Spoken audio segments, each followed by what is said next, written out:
ભાવનગર જિલ્લામાં duplicate licence બનાવવાનું કૌભાંડ ચાલતું હોવાનું ગેલેક્સી મીડિયાની સામે આવ્યું છે।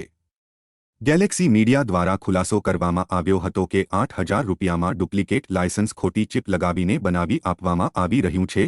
જો કે મોટું રેકેટ હોઈ શકે છે ત્યારે અધિકારી સાથે વાતચીત કરવામાં આવી હતી।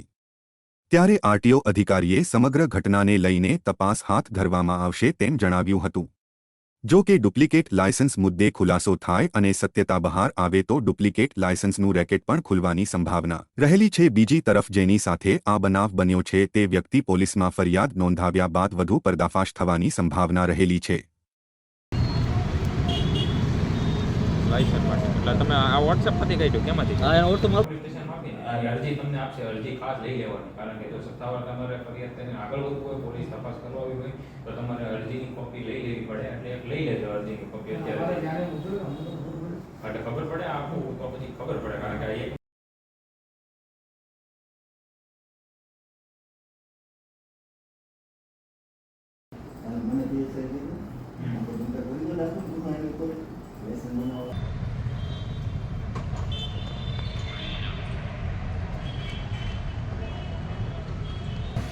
મારું નામ શિયાળ દિનેશભાઈ માધાભાઈ, ગામ નિશાગુડા, તાલુકો મહુવા। આ ભાઈનો વોટ્સઅપ દ્વારા કોન્ટેક્ટ કર્યો હતો, લાયસન્સ કરવા માટે નંબરમાં ફોન કર્યો, મેં ફોન કર્યો એટલે મને કીધું ડોક્યુમેન્ટ કે આધાર કાર્ડ, પાન કાર્ડ, ચૂંટણી કાર્ડ ને તમારો નાની ફોટો દૂધ કોપી મોકલો કે આવે છે કે 3 દિવસ મને લાયસન્સ આપ્યું, મેં 8,000 રૂપિયા આપ્યા, તમારી કે 15 દિવસમાં તમને ફોન કરી ટેલિંગ દીધો કરી કે જે તમારું લાયસન્સ ચાલુ થાય કે હાલમાં કે કાર્યકરો એમાં વહેલી કે થાય એની પાછળ 2 લાયસન્સ કરેલું છે, એના પૈસા નથી આપ્યા, 2 લાયસન્સ એને આપ્યા નથી તેમને। ઓકે, ઇન્દ્રજીત ટાંક, આરટીઓ ભાવનગર।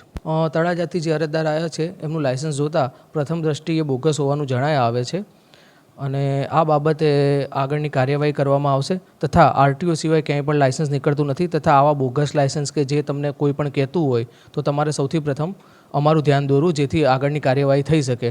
આ બાબતે અરજદાર દ્વારા પોલીસ ફરિયાદ નોંધાવવાની પ્રક્રિયા ચાલુ છે અને ત્યારબાદ અમારા દ્વારા પણ એમાં આગળની પ્રોસિજર કરવામાં આવશે।